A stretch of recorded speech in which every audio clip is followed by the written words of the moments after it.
A far-left research organization, just one of many, called the Reflective Democracy Campaign, got spotlighted by NPR last summer for their report accusing sheriffs of having, quote, unparalleled autonomy and tremendous power. They note how in 46 states, sheriffs are elected at the county level by residents, whereas police chiefs serve at the pleasure of city officials in most cases. And somehow that's supposed to be evil and must be stopped by the leftists because there are too many sheriffs who are white and run unopposed, or so they argue. Joining me now to discuss this Republican strategist and attorney Vikas Bajaj. Thanks so much for being here tonight, Vic. Thank you. My pleasure. Right, so I just made the case as to why I believe we're seeing the left trying to consolidate law enforcement from disparate agencies at the local and state level into a more nationalized system, almost kind of like the corrupt FBI, which not a good indication of where things are headed. But with that in mind, talk to me about this new $2 billion plan that I touched on at the beginning of Capitol Hill Police setting up offices now in California and in Florida. What are your thoughts about that? Well, my first knee-jerk reaction is, how big do we want government to be? I mean, it would be a better, I think, investment for us here in California and those affected in potentially Florida as well to have greater law enforcement with boots on the ground and those people who are actually dealing with the afflictions that affect the citizenry, the people who are paying taxes and living in the city. How big do we want an unregulated, and when I say unregulated, I mean one that is not subject to the transparency that other funded agencies are.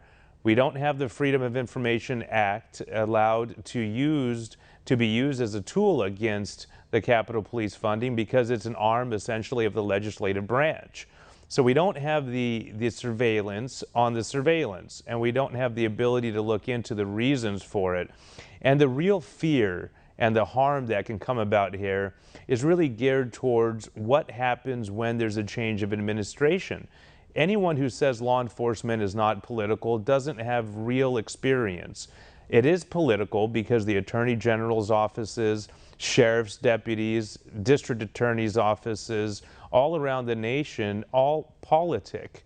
And they politic for certain viewpoints and what they should enforce and prosecute. So unless it's an unrelated bystander who happens to see a crime of an unrelated person in broad daylight, all prosecutions are to an extent political. So it raises the eyebrows. It really concerns me as someone who's in federal and state court day in and day out.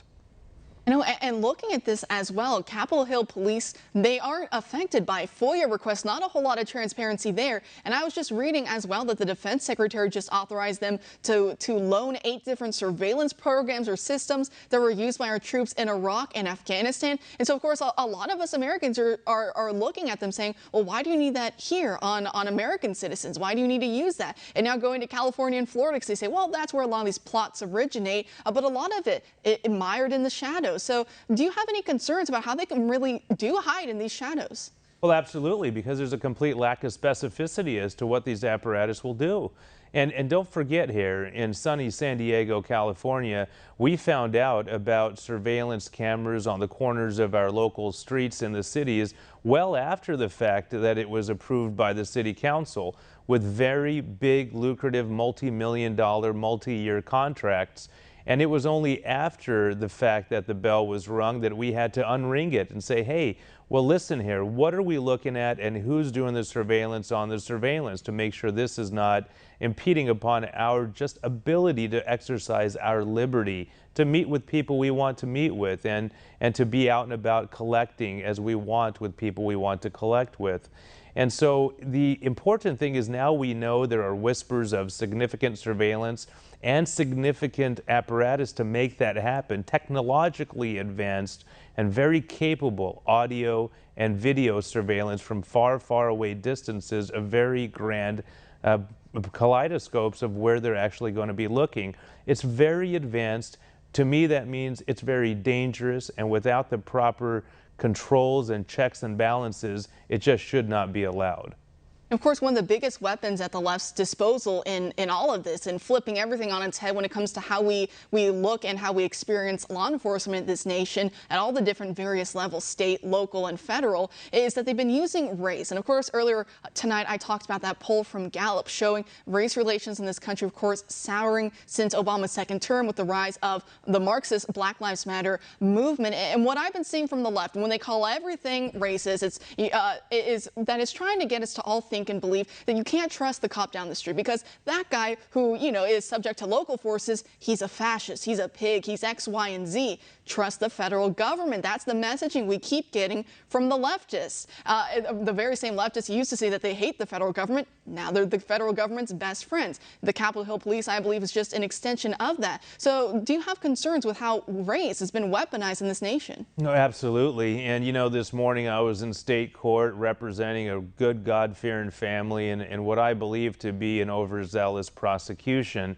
And while we were waiting for our case to be called, a gentleman who was in custody was literally spitting and yelling at the deputies who are doing their best to protect the courtroom for all of us and the judge. Well, the deputy happened to be white.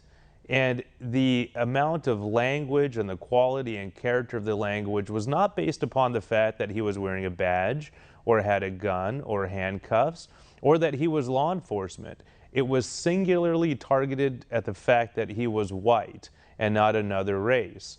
And to me, that's representative of what I've seen having my finger on the pulse of state and federal prosecutions, which means state and federal defendants who are affected by those prosecutions.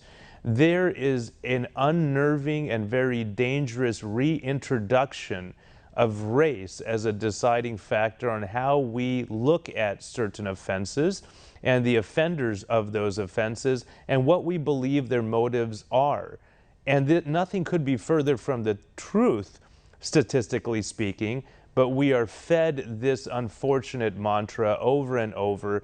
And so now we put someone who is African American in a compartment, Indian American like myself in a different compartment, and any other ethnicity you can imagine. We're starting to define people more and more as days go by. We see it in the courts and in our normal reactions, whether we want to admit it or not, by race. It's despicable and it needs to be reversed and stopped in some way, shape, and form, but with significant force. Vic, that was really well said. I'm going to have to leave it there for tonight. Thanks so much for joining us.